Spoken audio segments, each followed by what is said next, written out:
Hello everyone, good day. This is Priya, your favorite teacher. For today, we will be discussing about the learner-centered psychological principles. I would like everyone to share your opinion or your ideas on this topic. So let's start. There are 14 principles involved in the learning-centered psychological principles. These 14 principles are grouped into four general factors, namely cognitive and metacognitive factors, motivational and affective factors, developmental and social factors, and lastly, individual differences factors. The first principle of cognitive and metacognitive factors is nature of learning process. The learning of complex subject matter is most effective when it is an internal process of constructing meaning from information and experience. The second principles, goals of the learning process. This principles is the successful learner over time and with support and instructional guidance. This can create meaningful, coherent representation of knowledge. So means this principle is one of the strategic learning that learners can generate well the ideas or a certain topic by the instructional guidance. The third principle is the construction of knowledge. This principle will widen and deepen the knowledge of learners because they can link new information with existing knowledge with a meaningful ways. The fourth principle is strategic thinking, where successful learners use strategic thinking in their approach to learning, reasoning, problem solving, and concept learning. So, anyone can share her opinion about this topic? Hello everyone, my name is Choi and I'm going to discuss about thinking and context of learning under cognitive and metacognitive factors. So, thinking about thinking. Thinking about thinking is the other words for metacognition. It is the higher order strategies for selecting and monitoring mental operations, facilitate creative and critical thinking. In other words, thinking about thinking is the highest level of thinking a person can do or think. It is where a person create or formulate his own knowledge based on his thinking. It is and metacognition is really considered a critical component of successful learning. This is where it involves the self-regulation, self-reflection of strengths and weaknesses, and the types of strategies you create. This is about formulating strategies, making plans, and thinking of what methods to use. Metacognition is really a necessary foundation in culturally intelligent leadership because it underlines how you think through a problem or situation and the strategies you create to address the situation or problem. So this kind of thinking usually happens when we are encountering problems and trying to solve it. So first bullet, successful learners can reflect on how they think and learn, set reasonable learning or performance goals, select potentially appropriate learning strategies or methods, and monitor their progress toward these goals. So for example, I'm going to study French language. So what should I do in order to learn French language in just 3 months? So maybe I could study in the morning and then review the words that I have studied in the morning in order to retain the information and that I could remember it for long. So this is my method or strategies in order to learn the French language in just 3 months. So second bullet, in addition, successful learners know what to do if a problem occurs if they are not making sufficient or timely progress toward the goal. They can generate alternative methods to reach their goal. So I'm going to learn French language in just 3 months. That is my goal. And then my methods is not really successful. So what should I do? Maybe I could enroll myself in a French language class so that I could able to learn French language faster, and I would able to achieve my goal to learn French language in just 3 months. So this is what really thinking about thinking is, or metacognition. It is about making plans, making strategies through a situation so that you can achieve a particular goal, or in order, or if you have problems, you can able to solve it. So this is what metacognition is. So metacognition is just, or thinking about thinking is just really it's like your good friend who is advising you or helping you to make some plans. But in thinking about thinking, it is just you and your own self asking some questions and may brainstorming upon yourself. So that is what I understand about thinking, or metacognition. Very good, Choi Chang. That was a good understanding. So, what about the context of learning? Context of learning. Learning is influenced by environmental factors including culture, technology, and instructional practices. In other words, context of learning is just about the influences or factors that could influence or affect learners on how they will able to learn. First bullet, learning does not occur in a vacuum. Teachers play a major interactive role with both the learner and the learning environment. So learning just not came out from nothing. There is an interaction between the educator and the learner. Teachers really play a major role on how could they be able to teach the learners,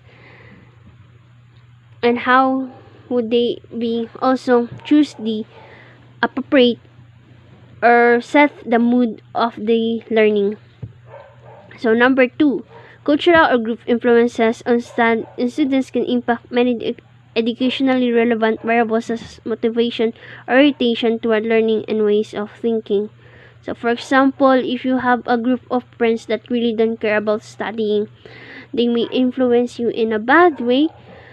You will stop attending classes and you just rather play computer games in computer shops. These kind of group influences can really have an impact on how the learners could able to learn or motivate them to learn. Third bullet, technologies and instructional practices must be appropriate for learners' level of prior knowledge, cognitive abilities, and their learning and thinking strategies. So educators must give instructions that really appropriate for learners level, because if the instruction or the teachers use complicated words that learners could understand, there is no learning that could happen. And also if the educators going to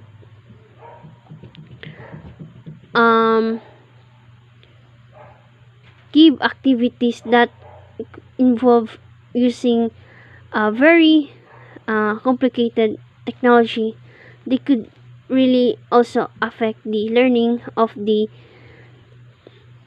learners. They may find it hard, difficult, and they may lose motivation to learn. So number 4, or bullet number 4, the classroom environment, particularly the degree to which it is nurturing or not, can also have significant impacts on student learning. So for example, if the classroom is noisy, how could the learners listen well to their teachers, and how could they able to learn, because there are just a noise a lot of noise that is happening. So it is really that the environment for learning, or the classroom environment, is really also that is really appropriate for everyone where could learning occur. In conclusion, on cognitive and metacognitive factors, cognitive is dealing with our mental process, while the metacognition deals with an individual higher order cognitive processes. These principles are the strategic thinking to the approach of learning. Let us now proceed to the motivational and affective factors. First is the motivational and emotional influence on learning. These factors motivate the learners to work and to learn, interest in the subject matter. Motivational is the desire of learners to experience success in participation in all activities, in which it will depend on their personal efforts and ability. So, the arousal of emotion and motives of motivation both activate or energize. For example, happiness motivates a person to achieve better performance. Anyone from the class can discuss the second and third principle of motivational and affective factors? My name is Khairie and Abdulmajid. Motivational and effective factors. Many factors influence a given student motivation to work and learn, interest in the subject matter, generally desire to achieve their goals. Number 1 is motivational and emotional influence on learning. Motivation and emotion factors also influence both the quality of thinking and processing of information, as well as an individual's motivation to learn. Number 2 is intrinsic motivation to learn. Intrinsic motivation when we act without any obvious external rewards. We can simply enjoy an activity or see it as an opportunity to explore, learn, and actualize our potential. Like for example, participating in sports, because it is fun and enjoy it rather than doing it win and reward. Number 3 is effect of motivation on effort. The effect of motivation on effort. Motivation has directly impact on how an individual learns. Letter C is developmental and social factor. Under developmental and social factor is developmental influence on learning. Developmental influence on learning. As a child develops, he will experience different prospects as well as limitation in his learning. When teaching, we need to take into account different forms of development, including physical and social, in order to ensure our students learn as much as possible. Good day everyone, my name is Queennie Alfonso. What is social influences on learning? Learning is influenced by social interaction, interpersonal relation, and communication with others. Your learning can be enhanced when you have an opportunity to interact or collaborate with others. By communicating and interact, it can create a relationship that provides stability, trust, caring that can increase learners' sense of belonging, self-respect, and self-acceptance. And also, it provides a positive climate for learning. What is individual differences in learning? As it said here, individuals are born with and develop their own capabilities and talents. Teachers, educators need to be sensitive to individual differences in general. It is a unique characteristic of individuals that have an impact on how they learn. It also has their ways in which people divert from each other, or it has its own way of behavior. What is learning and diversity? Learning is most effective when differences in learners' linguistic, cultural, and social background are taken into account. Language, ethnicity, race, beliefs, and socioeconomic status can influence learning. Careful attention to these factors in the instruction setting enhance the possibility for designing and implementing appropriate learning environment. Hi, I'm Crystel Jhen, Cruz. Standard and assessment. Standard is analyze how the author unfolds an analysis or series of ideas or events, including the order in which the points are made, how they are introduced and developed, and the connection that are drawn between them. Assessment is learning is assessed via the tracking event and ideal tools at the end of the lesson.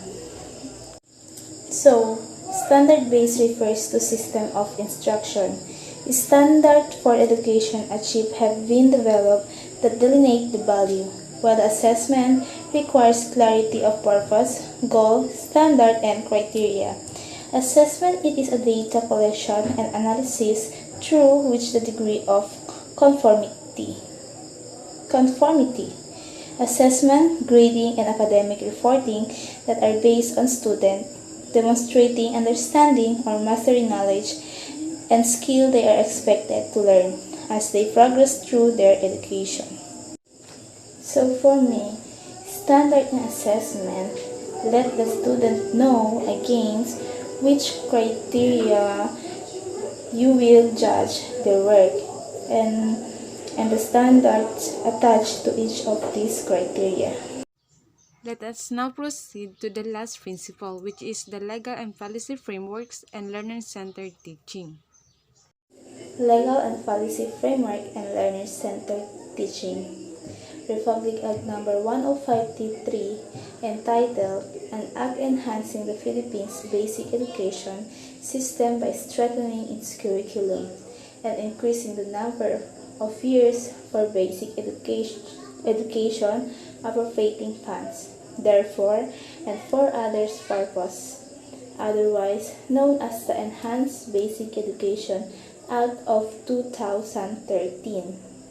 So, when we say Republic Act No. 10533, or also known as Enhanced Basic Education Act of 2013, Enhanced Basic Education Program encompasses at least 1 year of kindergarten education and 6 years of elementary education and another 6 years of secondary education.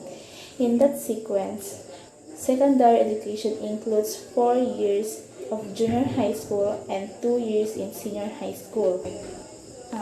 The K-12 system aims to improve Filipino student skills in mathematics, science, and linguistics to further exhibit competence in the global job market. With the new curriculum, the Department of Education promises to offer a higher quality education through the strand. So the K to 12 education, it is to prepare the students for life, for college, for work, and for living with a family and within a community, and for participating effectively in democratic processes. They implement this because the students will gain here benefits like reading and writing are the main benefits of K to 12 education. Adults who do not master these skills usually go through a process of learning how to read and write before landing a good job, making the situation even more difficult for them. On the positive perspective, K to 12 will provide holistic education for all students. This means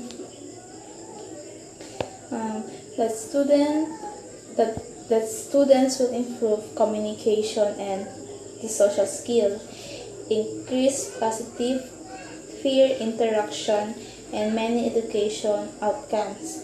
So therefore, students will gain more knowledge and experiences that will be essential in the future. Okay, we are done. Thank you for sharing your ideas or opinion on this topic. I hope you enjoyed this topic about the learning-centered, psychological, and its important principle. You may now leave and do the other tasks. Thank you.